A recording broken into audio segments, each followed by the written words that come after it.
Brace yourself. Better pass up anytime now. Collect yourself. Think we'll never be the same in a sad, sad world.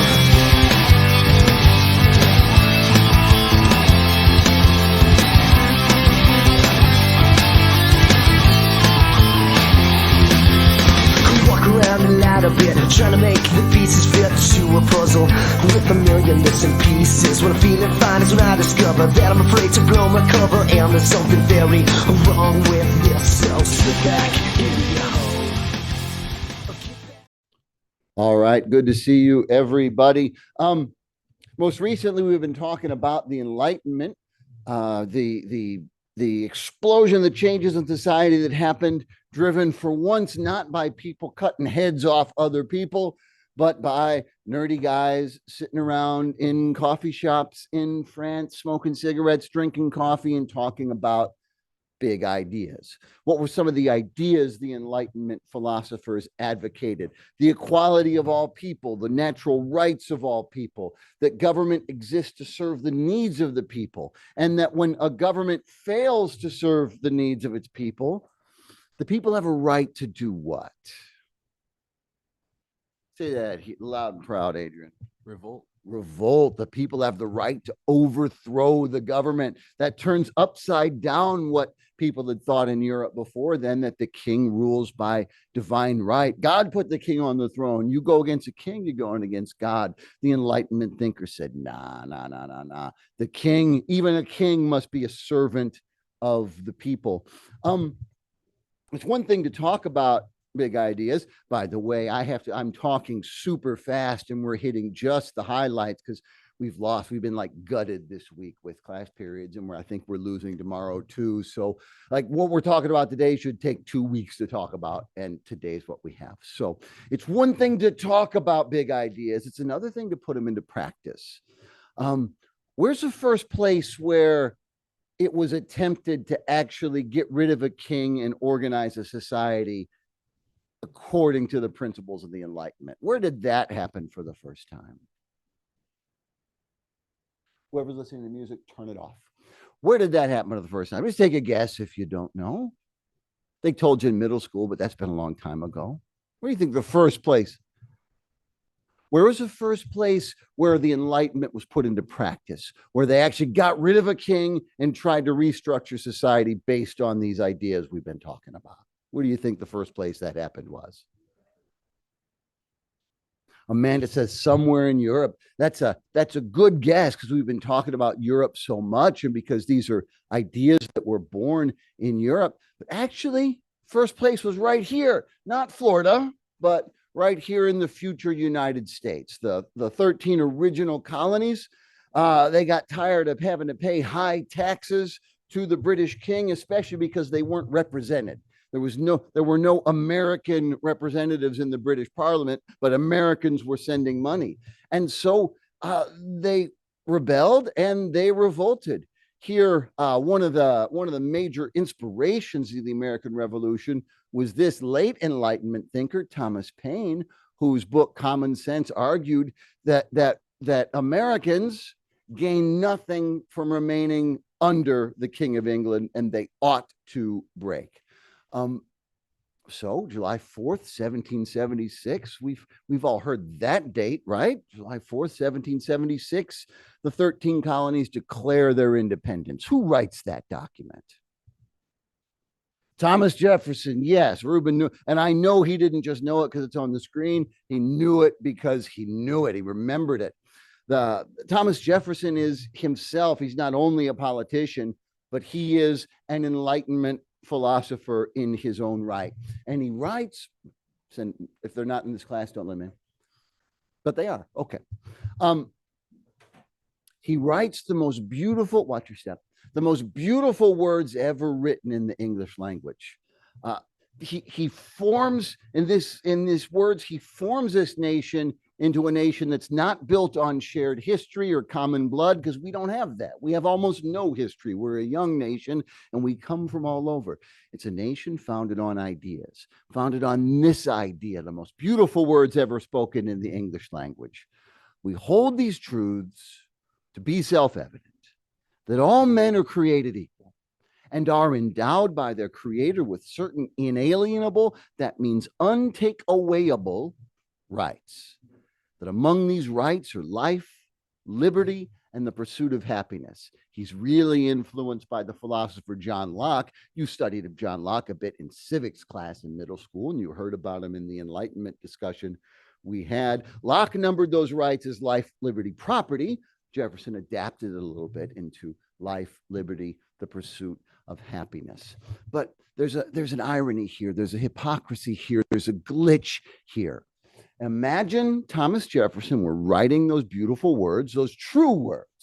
Those I don't have them out now. I've got a statue of Thomas Jefferson. Why? Because he founded this republic based on a good, true, and beautiful idea. But let's say he was writing that declaration, and in the middle he ran out of ink. What would he have done if he had run out of ink while writing the Declaration of Independence? What do you think he would have done? What's that? He said, get more. How would he get more? You think he'd get up and get it himself? No, what would he do? Yeah, Reuben's got it. He would send his slave to go get him more ink. The man that gave us the principle that all men are created equally also owned men, women, and children as property. That and the treatment of the native people of this continent, those are sort of the original sin of our republic. It shows that we haven't always lived up. The ideals are good, true, and beautiful, but we haven't always lived up to them. In fact, we sort of failed to live up to them right from the very beginning.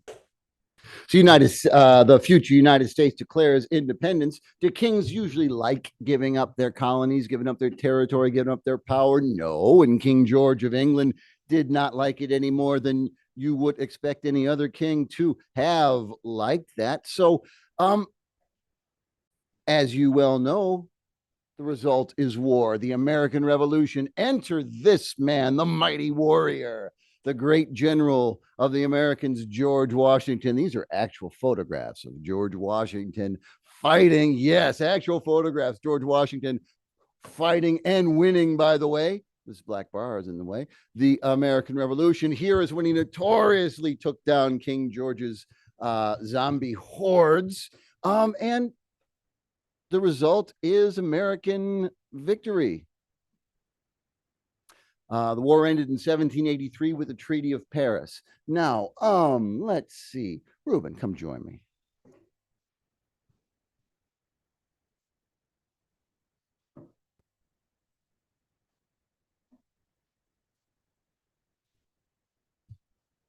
How you doing today, Reuben? Come on back here. So, Reuben, have you ever been dumped? No. Jayliana, I'm gonna need you to do something for me. Would you please dump? Now get back over here. Yeah. Get over here, Reuben. You can just dump from across the room if you want. All right. So let's say she dumps you, okay? And then right after she dumps you, then she says, "Oh wait, before you go, I want to take a selfie." She wants to capture the moment, the exact moment she shattered your heart. Would you be interested in posing for that photograph? No. No. Here's why I ask that. So Americans win, the British are defeated, and they told the British, "Hey, before you go, we want you to pose for a picture." This is a portrait of those who signed the Treaty of Paris in 1783. And the reason this half of the portrait has stayed empty for more than 250 years is that the British refused to sit down and pose for the photograph. So just like Reuben, that was very British of you. Take a seat, please, Reuben. Thank you very much. Thank you very much. Yes, Reuben just got dumped live on camera. Jayliana's corrected that mistake. Good job. Good job. So we need to talk about France. We need to talk about France. This is King Louis XV, King of France. He reigned from 1643 to 1715. Quick, how long is that? I'll tell you how long it is. It is the longest any king has ever ruled over anywhere ever in recorded history. He's the longest reigning king. 70s, 72 years. He was king for 72 years. The ancient Sumerians would beg to differ. The ancient Sumerians had a document known as the King List, and they list King Enmenluana, who is alleged to have reigned for 43,200 years. But so we'll say he's the longest reigning verified king of anywhere ever. The French kings had this funny thing. They loved being king and they loved all the power that comes with being king. So they surround themselves with advisors who were all about absolutism. In France, the king must have total absolute power. This is one of the king's advisors, Bishop Bousset. The royal power is absolute. Without the absolute authority, the king could neither do good nor repress evil. Notice right at the same time that the Enlightenment thinkers are talking about government of the people, by the people, for the people.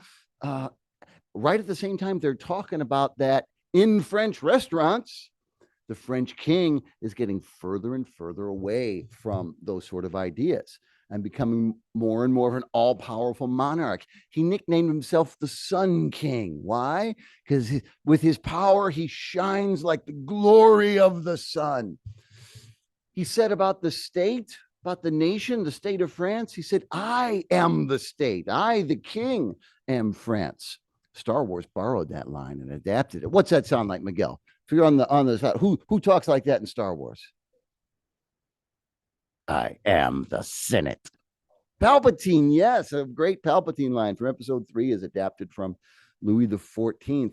And once you, of course, even the Sun King died. The next kings come along. But man, once you tell somebody he's got absolute power, it's kind of tough for them to change their mind about that. So the kings that followed him followed in his footsteps as absolutist monarchs. And it really, meanwhile, the peasants, the common people, they're really suffering, So you got the king, you've got all the rich nobles under the king, and then you've got the masses of poor peasants. Guess who paid all the taxes? The peasants. This seems nuts to me. This seems like begging to be assassinated or begging for a revolution. And in France at the time, the rich didn't pay taxes. Only the poor paid taxes. How long can you keep that system going? Then they made a huge mistake. See how we're skipping a lot of stuff because we're running low on time. They made a huge mistake. Now, I'm grateful for this mistake. My French pronunciation is like non-existent, but this is merci beaucoup. What's that mean? Anyone know? Thank you very much. Thank you very much. Aya knows it. Aya, come talk to me. Let's just have Aya up here. Come on, Aya. I'll tell you why I got to say thank you to France for a big mistake that it made. So come join me, Aya. How are you today, Aya? Good. Good. That's awesome. Camera's rolling, so she can't go pretend to be in the bathroom for an hour or anything. She got to be in class. All right, Aya. Maybe you know, maybe you don't. So it's okay if you don't. But other than, fancy French cooking, France is really famous for having one country that it never gets along with. They're allies now and have been for about 100 years. But before that, France is always at war with one country. There's one country that France hates. What's that country? Oh, Spain is a good guess. It's not Spain. It's Great Britain. The French and the English, always at war throughout the Middle Ages. They're allies now, but for hundreds of years. So now, there's something going on that is making the British look really dumb and bad, and that's the American Revolution. Something's going on that's upsetting the King of England, which is he's losing his colonies in the United States. And the French king is like, nice. I hate that guy. I hate the King of England. I'll do anything to screw with the King of England, to ruin his day. So guess what the French king does? Well, she says start a war. No, but he wins the war for us The French king sends a bunch of French soldiers over here to fight alongside like the American rebels. That's how we win the American Revolution, other than the fact that, George Washington was a robot, warrior mastermind. It was the help of the French that helped us win, that allowed us to win that war. Great Britain's the greatest military power on earth at the time. We were a bunch of like farmers fighting with hillbilly farmers fighting with muskets that shoot like one bullet per hour and a half. It's an exaggeration, but only a little, and a pitchfork. How did we beat Great Britain? With France's help. Thank you, Aya. Thank you, Aya. So I'm grateful to France. It was also a huge mistake. I mean, so here's George Washington. There's the British saying, oh, we lose, we suck, we're sorry. There's the Americans, USA, USA, USA, and there's the French. Think about this, though. You're the all-powerful king of France who dominates your people, doesn't recognize that they have any rights that don't come from you. And so you give a bunch of them guns, and then you send them across the ocean to fight alongside a bunch of rebels who were fighting for freedom, equality, democracy, equal rights, who are fighting to overthrow a king they think has too much power, or at least not to overthrow, but to cast off. You see how that might be kind of dumb? Ideas are contagious. He sends the French to come fight for American freedom. Then he expects them to come home and get back on their knees and grovel before him as their mighty king. No, that's not gonna work. So, as things get tougher in France, they end up with this all-powerful king who's also a super incompetent king and is especially hated, Louis XVI, and his Austrian wife, Marie Antoinette, completely detached from the plight of the poor. What do you think's going to happen? They're going to kill him. They're going to revolt. They're going to rise up. He gave them guns and taught them to love freedom and then brought them back and tried to put his boot back on their necks. So here begins the second Enlightenment-fueled revolution. French Revolution, we won't cover the details because we don't have the time. I will say the French Revolution, its motto is these three words: liberté, égalité, fraternité. Liberty, freedom, egalitarian, equality, fraternity, brotherhood. It's still the motto of France. And they craft a document almost as beautiful as the Declaration of Independence. If we had 2 weeks to go over this, you'd be working with the Declaration of the Rights of Man. You ought to read it. I will give you a copy of it. I won't assign you to do anything with it. But then things go insane. The American Revolution, we have problems. There was enslavement, there was the mistreatment of the natives, but we had these ideals that we gradually moved toward and lived into. France's revolution went a little different. You ever hear of George Washington rounding up thousands of priests and nuns and having them killed? Does that sound like something George Washington would do in his war? No. You ever hear of Thomas Jefferson gathering up all the rich people in a town and forcing them into a barn and nailing the doors shut and lighting it on fire with them still alive? Does that sound like something Thomas Jefferson did? No. The French revolutionaries went, what? They went ape, what? This is a British political cartoon from the 1780s showing how the British perceived the French revolutionaries as psycho cannibals. And this is brutal. They published this in the newspaper. This guy's eating a person with his bare butt on someone he's killed. They're feeding the kids eyeballs, cooking babies over a fire. I'm not saying the revolutionaries actually ate babies, but that's how savage it was that British newspaper 300 years ago, 250 years ago could publish a cartoon like this. This man comes to power over the revolutionaries, Maximilien Robespierre. He's the French Revolution's version of Thomas Jefferson. Only instead of writing about equality and freedom, Robespierre, remember I said what I loved about the Enlightenment is for once it wasn't about cutting heads off. Robespierre is literally the one who said, you know what the Enlightenment needs? It needs a lot more cutting off of heads. At this time, the guillotine is invented, and tens of thousands of people are executed by Robespierre. They lose their head, including ultimately the king and queen. So the monarchy is abolished.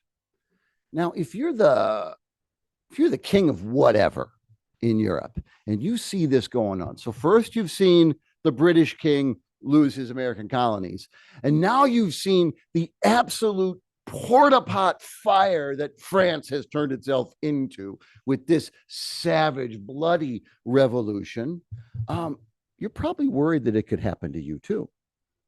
And so basically, all the major European powers team up to try to stop the French Revolution. In the midst of this,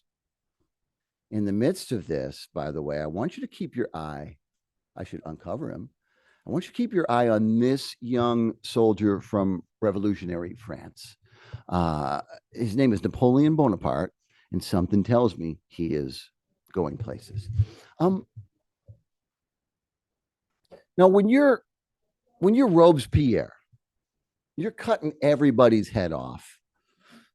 Every politician, every priest, anyone who doesn't do exactly what you want, all in the name of freedom. Eventually, people are going to get sick of you. Eventually, you're going to run out of people to behead. Eventually, you're going to be the only one left to behead. And that's what happens. Eventually, revolutionary France gets tired of its beheader in chief, and Robespierre himself meets the fate that he sent thousands to and is beheaded at the guillotine. We get a temporary peace. France is ruled by this really unimpressive committee of 5. There's a new republic. Napoleon, remember I told you, it's been like 30 seconds. Remember I told you to keep your eye on this soldier, Napoleon. Napoleon's like, you know what? I don't like any of this. This stupid, weak government, this madness, this nonsense. It's been going on by this time for 16 years. So Napoleon gathers up forces, overthrows the people in power, and he seizes power over revolutionary France. And you know what? In a lot of ways, he does a really good job.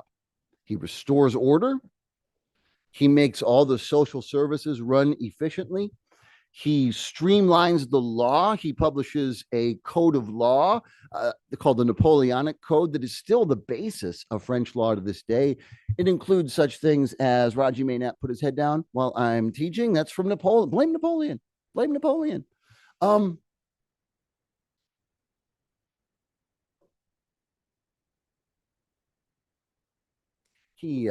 Ladies. So when they weren't cutting everybody's heads off, the revolutionaries were arguing for something close to female equality. It was like proto-feminism. Women's rights increased. Napoleon didn't like that part very much. So Napoleon's code did see women's rights go backwards. He's really into the authority of husbands over families. Here's what Napoleon said about you, ladies. Ray, wake up. Wake up. You got to hear what Napoleon says about women. Women are nothing but machines for producing children. Don't like TikTok me saying that for 5 seconds or anything. That's a quote from Napoleon Bonaparte. Amanda's like shocked and appalled. You hoping to marry Napoleon and he'd be the man of your dreams? You could fit him in your pocket. The revolutionary government had abolished the Catholic Church in France, which had been like the heart and soul of France for 1,000 years. Napoleon brought it back and made Catholic Christianity the official religion again. I can't read Napoleon's mind because he's dead and I'm not a mind reader and he's not here. There's some good reasons not to be able to read his mind. I don't think Napoleon actually believed in Christianity. If I had to guess, Napoleon's actual religious beliefs would have been something like, well, maybe there's a God, and that's about as far as he would go. But he thought the church was useful. Here's what he said. Skillful conquerors don't get mixed up with priests. They can both contain them and use them. Religion is excellent stuff, says Napoleon, for keeping common people quiet. Religion is what keeps the poor from murdering the rich. He didn't like republics. He didn't like Enlightenment style government, elected officials. So he decreases the authority of the National Assembly, their version of Congress. He puts strict limits on the freedom of speech. He censors the press. He silences opposition. Power is my mistress, he says. You know what a mistress is? When a guy cheats on his wife, the other woman is the mistress. Napoleon's like, power is my mistress. I've worked too hard at her conquest to allow anyone to take her from me. So he decides, you know what? Being in charge is not enough. I need to make this official. I need to declare myself emperor of France. But declaring myself emperor is not enough. I need to make this legit. So I need to be crowned by the Pope. So here's what I need to do. I need to kidnap the Pope. So Napoleon kidnaps the Pope, drags the Pope to France, sets the Pope on the throne so we can force the Pope to crown him as emperor. And then while the Pope's still sitting there, Napoleon instead puts the crown on his own head himself. So he kidnapped the Pope just to make him watch him crown himself emperor. It's basically just to show he meant business, you know? It was like the way I said you can't eat in here for a couple of weeks. Just show you I mean business. See what happens? See what happens? So yeah, all the other powers in Europe are not okay with Napoleon, and he's not okay with them like existing, having control of their own territory. So he doesn't want to just be the emperor of France. Emperors don't just have a single country. Emperors have empires. So he decides to conquer basically everything else in Europe. And he beats Austria, he beats Prussia, he beats Russia. The only ones who can really, he beats Spain. He beats Spain and he kicks the king of Spain off the throne and he replaces the king of Spain with his own brother. It's like, I forget his name, Joseph Bonaparte. I should know this because I'm literally teaching you this right now. Scott Bonaparte, maybe? I don't know. A Bonaparte, king of Spain. The British were able to resist him. Battle of Trafalgar, the British keep Napoleon out of Great Britain. Napoleon dissolves the Holy Roman Empire. That's not the same as the Roman Empire. Remember, it's neither holy nor Roman nor an empire. And now it's gone. He seems invincible. Yeah, the British. I'm sorry I'm moving so fast. It's Amanda commented on the cartoon there. Yeah. He's the devil's baby in a British cartoon. I was right, dude. I was totally right. Napoleon's brother, Joseph Bonaparte, became king of Spain. But Napoleon makes a huge mistake when he invades Russia. He invades Russia and then winter strikes. Look, you're not going to win in Russia in the wintertime. You ever been to Russia in the wintertime? Me neither, because it sucks. Because why would you go there in the wintertime? Napoleon brings 600,000 troops with him into Russia, of which 570,000 die. Who's the mighty warrior that really defeats Napoleon? It's this general. This general. It translates to General Winter. Napoleon is defeated by the Russian winter. And then by everybody else. 1813, Britain, Prussia, Austria, Russia defeat him once and for all. Kinda. They send him into exile on the island of Elba. He loses power, but then he escapes. And he raises another army. He conquers France again. He starts to build his empire again just 1 year later. Until basically the Battle of Waterloo, which is basically everybody versus Napoleon. This is like the Infinity War, everybody versus Thanos, what everything had been leading up to. This time they exile him to St. Helena. So the video won't show my cursor, but so see the map. The map, that's the southern end of Africa. So for folks in the room, I'm pointing like here's France, here's England, here's Russia, here's Africa, there's Napoleon to live out his days in exile. He doesn't come back from that. So the French then do the only sensible thing. They've had all this decades now of chaos and warfare and killing and nonsense. So what do? They say, ooh, remember when we used to have kings? Remember that family that was so bad that we started this whole mess? They bring them back. They call up the brother of the old king and they put him on the throne. And then the next king says, ooh, remember when the older kings were absolute rulers, sun kings? And that went so well, I'm going to do that again.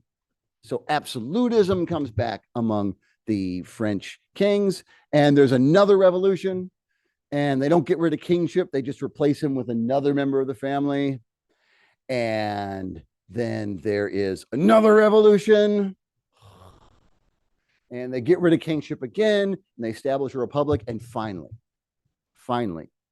with the republic, we're going to have a democratic France, what they were trying for when the revolution started at this point decades ago. For the French will finally get to elect their own leader in free and fair elections. Isn't that awesome? Round of applause for the French. Yeah. So we're almost done, I promise. The people choose this fella as the first democratically elected president of France to put behind them the chaos and the bloodshed and usher in a new age of peace and tranquility. And his name is Louis Napoleon Bonaparte. They elect Napoleon's nephew as the first democratically elected leader of France. And he serves as president for 4 years. And then guess what? Guess what Napoleon's nephew does 4 years into his term in France? He abolishes democracy and declares himself Emperor Napoleon III. Who was Napoleon II? Napoleon II never had any power. It's just that people who think that this is the legitimate rulers, they counted a younger brother of Napoleon as the one who would have ruled. Anyway, yeah, so the President Bonaparte makes himself Emperor Napoleon III. So then they have to have another revolution, and they overthrow Napoleon III. He dies in exile. But and France becomes a republic for real this time. Okay, so there's no more emperors. Only there kind of is. See, now this isn't like a serious movement. This is never going to happen, but this is a real thing. There are still voices. There's still voices that advocate to bring back the line of Napoleon, to overthrow democracy and bring back the line of Napoleon. It's not super serious, but it is real. What you're about to see, this is the actual, y'all know what LinkedIn is. It's a social network for like adults who are looking to make professional contacts. This is the actual LinkedIn profile of Napoleon VIII. Jean-Christophe Napoleon Bonaparte. He went to Harvard. He works in finance, and he is the successor, and for the Bonapartist political party, the rightful emperor of France. It's all I need from you for today. Rest of the time is yours.